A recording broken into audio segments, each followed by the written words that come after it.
हरे कृष्णा। जगत गुरु श्रील प्रभुपाद की जय। अनंत कोटि वैष्णवों की जय। हम भगवत गीता यथा रूप के 8वें अध्याय में हैं और आज हम इस अध्याय के श्लोक संख्या 12 तथा 13 का अध्ययन करने वाले हैं। 8वें अध्याय का नाम है अक्षर ब्रह्म योग, जिसका तात्पर्य है कि उन ब्रह्म से योग जो अक्षर हैं, अर्थात जिनका कभी क्षय नहीं होता है, वो अक्षर ब्रह्म है श्री कृष्ण। इस अध्याय को पार्थ प्रश्नोत्तर योग भी कहा जाता है, क्योंकि अर्जुन ने भगवान से ब्रह्म को जानने तथा उन्हें प्राप्त करने के लिए अनेक प्रश्न पूछे हैं। अर्जुन ने भगवान से पूछा था, प्रयाण काल में व्यक्ति किस प्रकार भगवान को जान सकेगा। अर्जुन के इस प्रश्न के उत्तर में भगवान ने कहा था कि जो व्यक्ति प्रयाण काल में भगवान का स्मरण करते हुए अपने देह को त्यागता है, वह व्यक्ति निश्चित रूप से भगवान को ही प्राप्त करता है। इसमें कोई संदेह नहीं है। अर्जुन ने फिर से भगवान से पूछा कि किस प्रकार व्यक्ति प्रयाण काल में भगवान का स्मरण कर पाता है, क्योंकि प्रयाण काल में शरीर में अत्यधिक कष्ट होता है। शरीर के समस्त अंग कार्य करना बंद कर देते हैं। तो इसके उत्तर में भगवान ने अर्जुन को स्मरण का अभ्यास करने के लिए कहा। भगवान ने कहा कि जो व्यक्ति जीवन भर भगवान के नाम, रूप, गुण, लीला की कथा को सुनता है, उसे अंत काल में भी भगवान का स्मरण स्वतः ही हो जाता है, क्योंकि वह जीवन भर भगवान के भक्ति की क्रियाओं में निरंतर लगा हुआ है।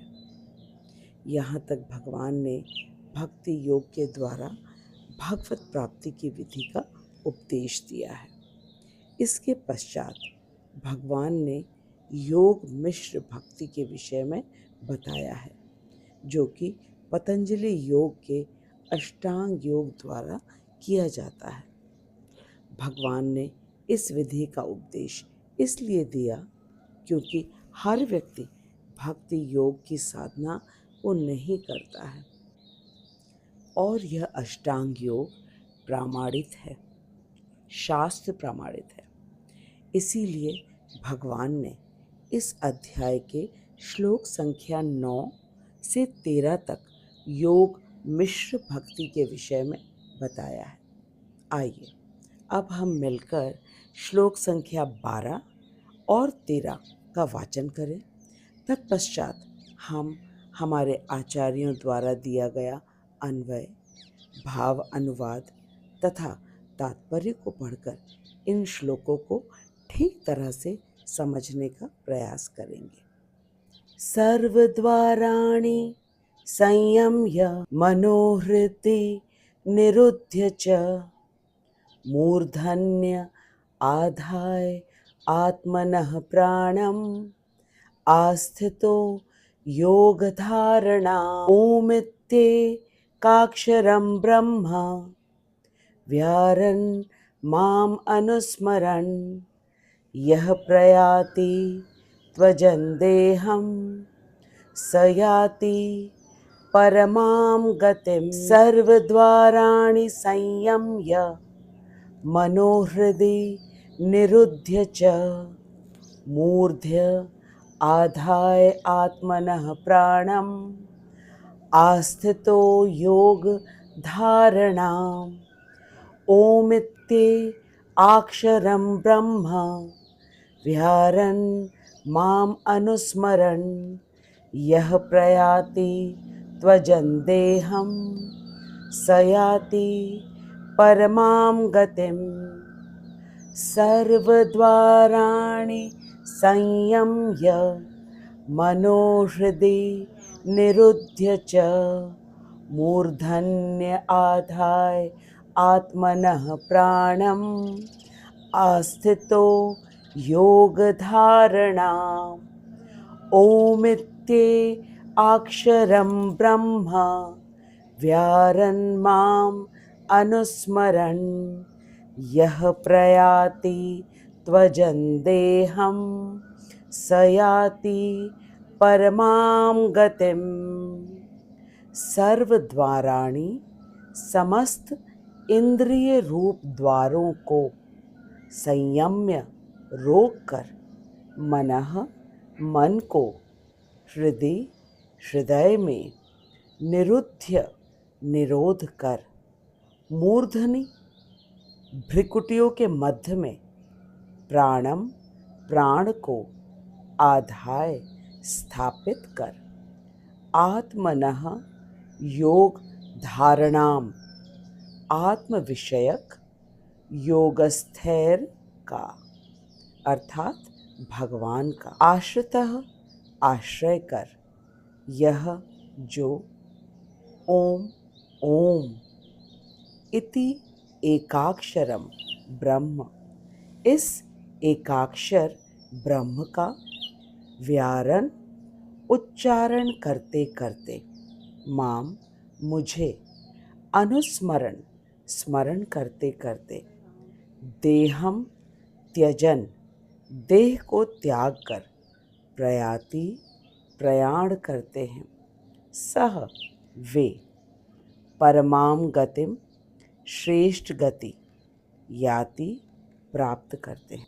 विश्वनाथ चक्रवर्ती ठाकुर इस श्लोक के अनुवाद में कह रहे हैं कि जो व्यक्ति सभी इंद्रिय रूप द्वारों को विषयों से संयमित कर मन को हृदय में निरोध कर भ्रिकुटियों के मध्य में प्राण वायु को स्थापित करते हुए आत्म विषयक समाधि रूप योगस्थैर्य सहित अर्थात भगवान को स्मरण करते हैं और ओम इस एकाक्षर ब्रह्मवाचक शब्द का उच्चारण करते करते तथा मुझे ध्यान करते करते देह त्याग पूर्वक प्रयाण करते हैं, वे परम गति को प्राप्त होते हैं। भगवान ने कहा कि जो व्यक्ति अपने समस्त इंद्रिय रूप द्वारों को रोक कर तथा मन को हृदय में निरोध कर और अपने प्राणों को भ्रिकुटियों के मध्य में स्थापित कर आत्म विषयक योगस्थैर्य का आश्रय कर। आत्म विषयक योगस्थैर्य का अर्थ है भगवान का आश्रय कर, जो ओम इस एकाक्षर ब्रह्म का उच्चारण करते करते भगवान का स्मरण करते करते देह को त्याग कर प्रयाण करते हैं, वे श्रेष्ठ गति को प्राप्त कर। श्रेष्ठ गति अर्थात वे सालोक्य को प्राप्त होते हैं। इन श्लोकों में भगवान ने सालोक्य प्राप्ति की व्याख्या की है। आइए अब हम विश्वनाथ चक्रवर्ती ठाकुर द्वारा दिया भाव अनुवाद को समझते हैं। श्रील विश्वनाथ चक्रवर्ती ठाकुर की जय।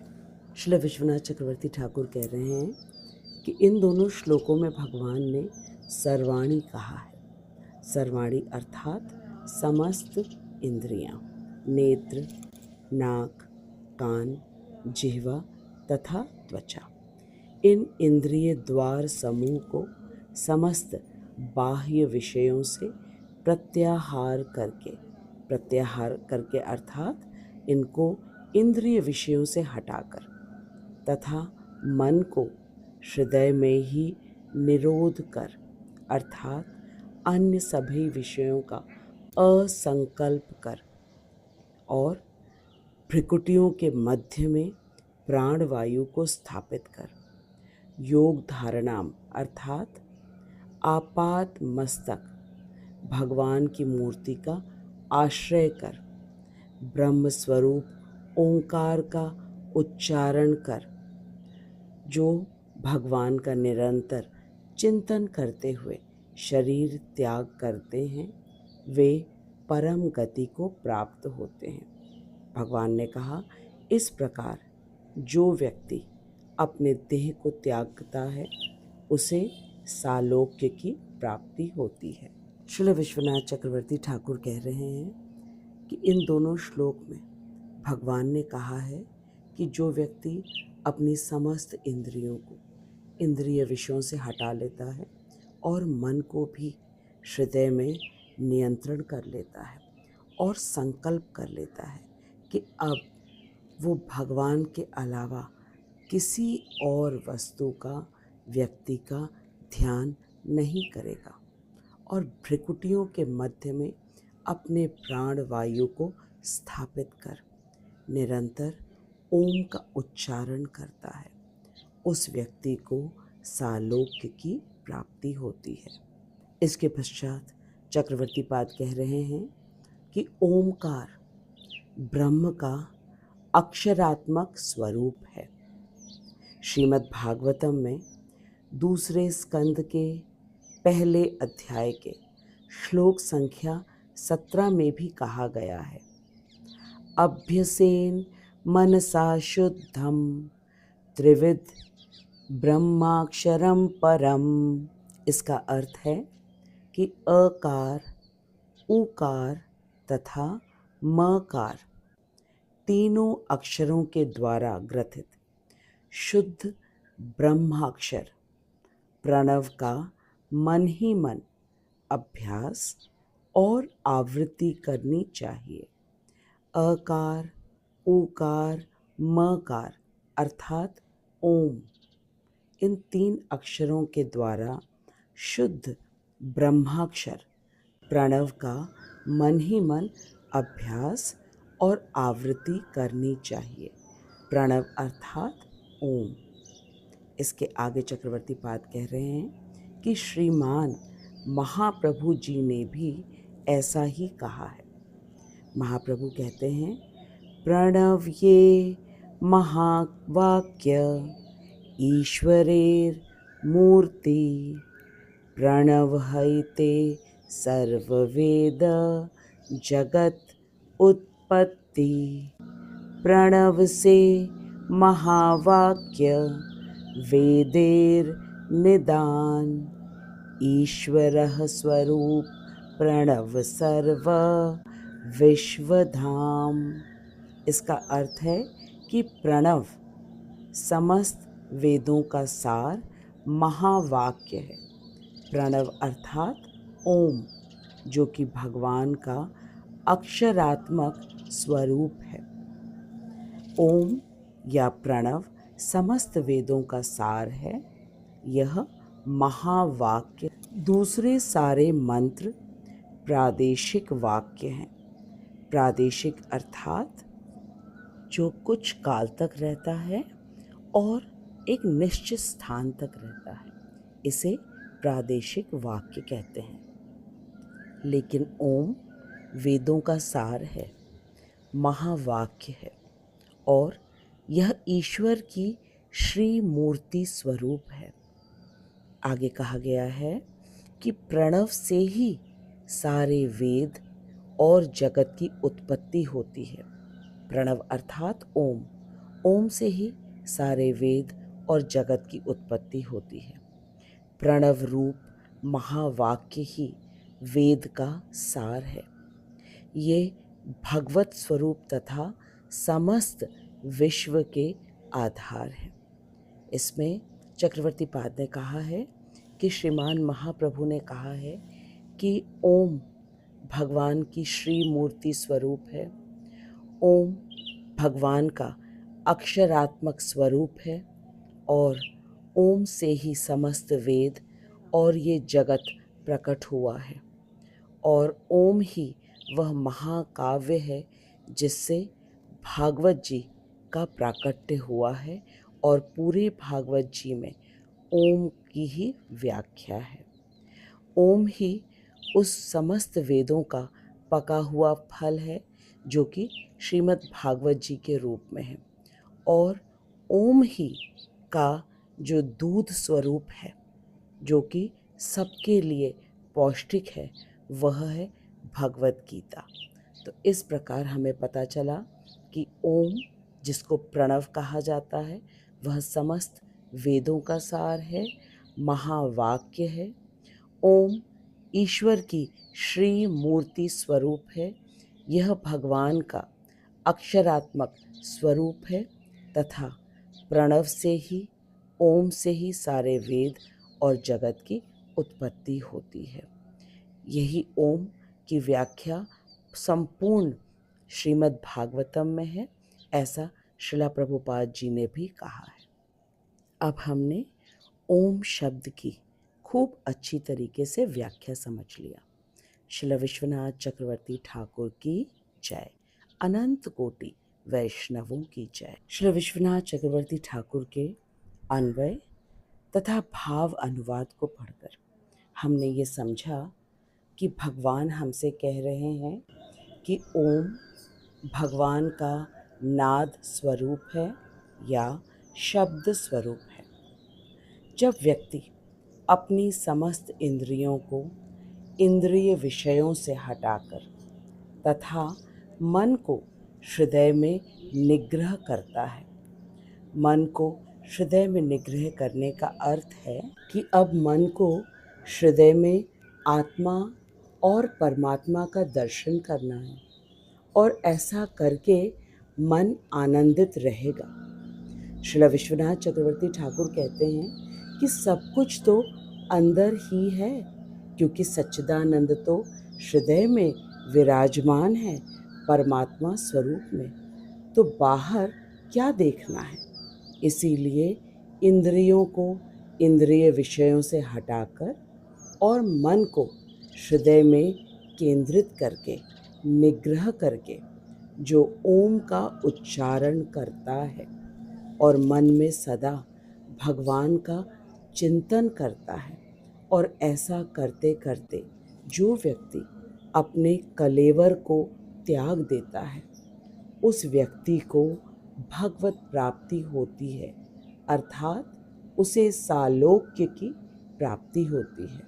सालोक्य का अर्थ है वैकुंठ धाम की प्राप्ति होगी। वैकुंठ धाम अर्थात विष्णु लोक, जहाँ भगवान विष्णु की ऐश्वर्यमय पूजा सेवा होती है। श्रील विश्वनाथ चक्रवर्ती ठाकुर की जय।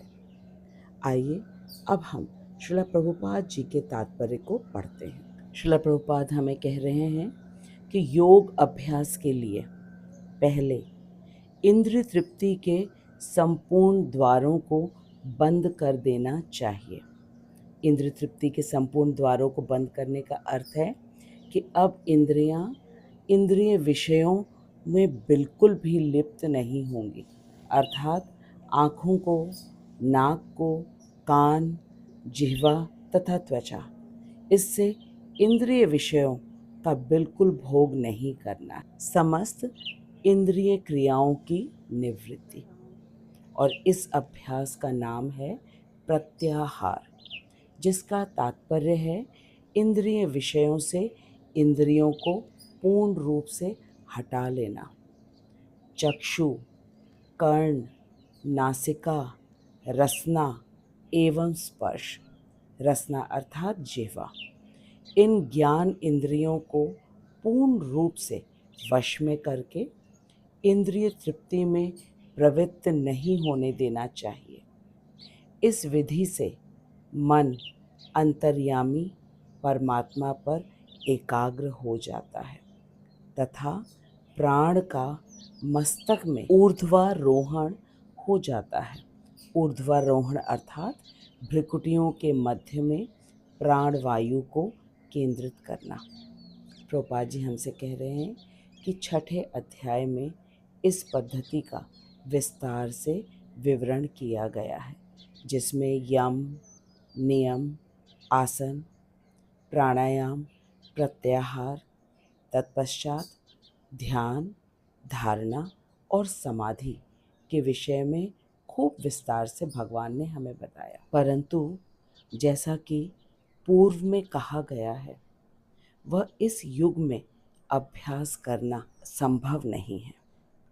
श्रील प्रभुपाद हमें स्पष्ट रूप से कह रहे हैं कि अष्टांग योग, जिसका कि 6ठे अध्याय में विस्तार से विवरण दिया गया है, इस अष्टांग योग का वर्तमान समय में इसका अभ्यास करना बिल्कुल भी संभव नहीं है। अष्टांग योग का पालन करना इसलिए संभव नहीं है क्योंकि अष्टांग योग के लिए ब्रह्मचर्य का कड़ाई से पालन करना अनिवार्य है, और यदि ब्रह्मचर्य का पालन नहीं है तो अष्टांग योग कभी भी पूर्ण नहीं हो सकता। मन तथा इंद्रियां कभी भी नियंत्रण में नहीं होंगी यदि ब्रह्मचर्य का पालन नहीं किया जाए। और आज के समय में पूरे विश्व में कोई भी ऐसी संस्था नहीं है जहाँ पे ब्रह्मचर्य के पालन करने का अभ्यास कराया जा रहा है। इसीलिए श्रील प्रभुपाद हमें इस युग के अनुसार सर्वोत्तम साधन दे रहे हैं, और वह सर्वोत्तम साधन है कृष्ण भावनामृत। प्रभुपाद जी कह रहे हैं कि जो पुरुष भक्ति भाव से अपने चित्त को नित्य निरंतर श्री कृष्ण में केंद्रित रख सकता है, उसके लिए शाश्वत समाधि में रहना अत्यंत सुगम है। प्रभुपाद जी ने हमें बताया कि अष्टांग योग को करना आज के समय में अत्यंत कठिन है, लेकिन जो पुरुष भक्ति भाव से अपने हृदय में हमेशा भगवान कृष्ण को केंद्रित रखता है, इसका अर्थ है कि वह भगवान के रूप, गुण, लीला का कथा श्रवण करता रहता है और हमेशा हरे कृष्ण महामंत्र का जप करता रहता है। इस प्रकार से जो व्यक्ति अभ्यास करता है वह शाश्वत समाधि में रहता है, और यह विधि अत्यंत सुगम है। श्रील प्रभुपाद अब हमें बता रहे हैं कि ओम, ब्रह्म तथा भगवान कृष्ण में कोई भेद नहीं है। प्रभुपाद जी ने कहा कि ओम, ब्रह्म तथा भगवान कृष्ण में भेद नहीं है। ओम भगवान कृष्ण का निर्विशेष नाद है, पर हरे कृष्ण नाद में ओम का भी समावेश है। प्रभुपाद जी कह रहे हैं कि ओम श्री कृष्ण का निर्विशेष ब्रह्म है और हरे कृष्ण महामंत्र में ओम का भी समावेश है। और प्रभुपाद जी आगे कह रहे हैं कि इस युग के लिए यह स्पष्ट विधान है कि जो व्यक्ति हरे कृष्ण महामंत्र का कीर्तन करते हुए अपने देह को त्यागता है वह भगवत धाम को प्रयाण करता है।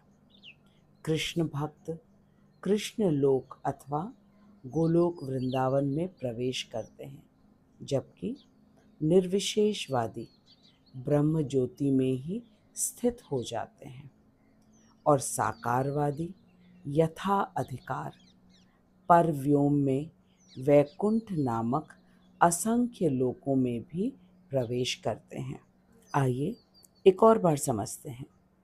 प्रभुपाद जी कह रहे हैं कि कृष्ण भक्त जो हरे कृष्ण महामंत्र का जप करते हैं वे कृष्ण लोक अथवा गोलोक वृंदावन धाम में प्रवेश करते हैं, और जो निर्विशेषवादी हैं अर्थात जो केवल ओम का उच्चारण करते हैं वे ब्रह्म ज्योति में प्रवेश करते हैं। लेकिन जो ओम का उच्चारण करते हैं और साथ ही भगवान का ध्यान करते हैं वे भगवान के वैकुंठ को प्राप्त होते हैं, अर्थात विष्णु लोक को प्राप्त होते हैं। तो कृष्ण भक्त जो कि हरे कृष्ण महामंत्र का निरंतर जप करते हैं वे गोलोक वृंदावन धाम को प्राप्त होते हैं, और जो केवल ओम का उच्चारण करते हैं वे भगवान के निर्विशेष ब्रह्म ज्योति में स्थित हो जाते हैं, और जो ओम का उच्चारण करते हुए भगवान का ध्यान करते हैं वे वैकुंठ लोक में विष्णु लोक में प्रवेश करते हैं। वैकुंठ लोक अर्थात जहाँ भगवान विष्णु की ऐश्वर्यमय पूजा सेवा होती है। श्रील प्रभुपाद जी द्वारा दिया गया तात्पर्य को पढ़कर हमने ये अच्छी तरह समझा कि जो व्यक्ति अपनी समस्त इंद्रियों को इंद्रिय विषयों से हटाकर तथा ओम का उच्चारण करते हुए भगवान का स्मरण करता है, वह व्यक्ति निश्चित रूप से वैकुंठ धाम को प्राप्त होता है। प्रभुपाद जी ने हमें बताया कि ओम भगवान कृष्ण का निर्विशेष नाद है और हरे कृष्ण महामंत्र में ओम का भी समावेश है। प्रभुपाद जी हमें बिल्कुल स्पष्ट रूप से इस युग के लिए वास्तविक सुझाव दे रहे हैं। ओम का शुद्ध उच्चारण तभी संभव है जब कोई व्यक्ति कड़ाई से ब्रह्मचर्य का पालन करता है। ब्रह्मचर्य का पालन करने से तात्पर्य है कि वह अपनी समस्त इंद्रियों को तथा मन बुद्धि को पूर्ण रूप से गुरु पर समर्पित कर दे और गुरु की आज्ञा एवं आदेश अनुसार अष्टांग योग का अभ्यास करे। इस प्रकार जो व्यक्ति अपने संपूर्ण इंद्रियों को इंद्रिय विषयों से हटाकर निरंतर ओम का शुद्ध उच्चारण करता है और साथ में वह भगवान का स्मरण करता है, भगवान अर्थात श्री कृष्ण का स्मरण करता है, भगवान विष्णु का स्मरण नहीं करता है, जो कि परमात्मा रूप में हृदय में विराजमान है। स्पष्ट रूप से बताया है कि भगवान कृष्ण का स्मरण करना है, परमात्मा का स्मरण नहीं करना है। इस प्रकार जो इस अष्टांग योग का कड़ाई से पालन करता है, वह विष्णु लोक को जाने का अधिकारी बन जाता है। लेकिन सबसे बड़ी समस्या तो ये है कि इस प्रकार का अष्टांग योग करने के लिए ब्रह्मचर्य का पालन करना अति आवश्यक है और वर्तमान समय में पूरे विश्व में ऐसा कोई संस्थान है ही नहीं जहाँ ब्रह्मचर्य का पालन करने का अभ्यास कराया जा रहा है। इसीलिए इस युग के लिए श्री चैतन्य महाप्रभु द्वारा दिया गया हरे कृष्ण महामंत्र, जो कि वेदों में उल्लिखित है तथा इस मंत्र में ओम का भी समावेश है। इस महामंत्र का जो निरंतर जप करता है उसे भगवत प्राप्ति अवश्य होगी। भगवत प्राप्ति से तात्पर्य है गोलोक वृंदावन धाम। प्रभुपाद जी ने स्पष्ट रूप से बता दिया कि जो व्यक्ति केवल ओम का उच्चारण करता है, अपनी समस्त इंद्रियों को इंद्रिय विषयों से हटाकर, उसे भगवान का निर्विशेष ब्रह्म ज्योति की प्राप्ति होती है। लेकिन जो व्यक्ति साकारवादी है, अर्थात जो ओम का उच्चारण करते हुए मन में कृष्ण का ध्यान करता है, उसे भगवान के वैकुंठ लोक की प्राप्ति होती है। लेकिन जो व्यक्ति हरे कृष्ण महामंत्र का जप करता है और निरंतर कृष्ण का स्मरण करता है, उसे गोलोक वृंदावन धाम की प्राप्ति होती है। इन 5 श्लोकों में श्लोक संख्या 9, 10, 11, 12 तथा 13 में भगवान ने योग मिश्र भक्ति का उल्लेख किया है। योग मिश्र इसलिए कहा गया है क्योंकि मन को नियंत्रण करने के लिए अष्टांग योग के साधन का अभ्यास बताया गया है। इस अष्टांग योग का पालन करना वर्तमान समय में अत्यधिक कठिन है। इसीलिए श्रील प्रभुपाद जी ने हमें सबसे सरल विधि को बताया है। हरे कृष्ण महामंत्र का स्पष्ट उच्चारण करते हुए प्रतिदिन कम से कम 16 माला का जप करना, साथ ही श्रील प्रभुपाद जी द्वारा दिया गया 4 नियमों का कड़ाई से पालन करना, जिसमें मदिरापान, मांसाहार, जुआ खेलना तथा अवैध संबंध वर्जित है। यदि कोई इन सरल से नियमों का पालन कर लेता है तो उसका मन तथा इंद्रियां सब नियंत्रित हो जाते हैं और वह निश्चित रूप से भगवत प्राप्ति करेगा। वह अपने वर्तमान देह के अंत के बाद कृष्ण लोक को प्राप्त होगा, जहाँ वह अपने आध्यात्मिक शरीर में राधा कृष्ण की प्रेम पूर्वक सेवा करके सदा आनंद में रहेगा। यही सर्वोच्च सिद्धि है, सर्वोच्च आनंद है। इसे केवला भक्ति द्वारा प्राप्त किया जाता है। केवला भक्ति अनन्य भक्ति है, जिसके विषय में भगवान अगले श्लोक में विस्तार से बताएंगे, अर्थात श्लोक संख्या 14 में बताएंगे। श्लोक संख्या 9 से 13 तक योग मिश्र भक्ति के विषय में भगवान ने बताया है। मैं श्रीला प्रभुपाद जी, श्रीला विश्वनाथ चक्रवर्ती ठाकुर एवं अपने शिक्षा गुरु हिज ग्रेस हरिमोहन दास प्रभु जी को दंडवत प्रणाम करती हूँ, जिनकी अहेतु की कृपा से हम भगवत गीता के गुह्य ज्ञान को यथारूप में समझने का प्रयास कर पा रहे हैं। मैं आपको हृदय से धन्यवाद देती हूँ कि आप निरंतर भगवान के श्री वचनों को पूर्ण श्रद्धा एवं निष्ठा से सुन रहे हैं। यदि आपके मन में कोई प्रश्न हो तो अवश्य पूछिएगा। मैं श्रीला प्रभुपाद की कृपा से आपके प्रश्नों का उत्तर देने का पूर्ण प्रयास करूंगी। अब हम अगले सप्ताह मिलेंगे श्लोक संख्या 14 के साथ। तब तक आप खूब प्रेम से हरे कृष्ण महामंत्र का उच्चारण कीजिए, जप कीजिए, इस वीडियो को देखिए और अपने समस्त कर्तव्यों का पालन करते हुए सदा कृष्ण का स्मरण, चिंतन, कीर्तन करते रहिए। जगत गुरु श्रील प्रभुपाद की जय, अनंत कोटि वैष्णवों की जय। निताई गौर प्रेमानंदे।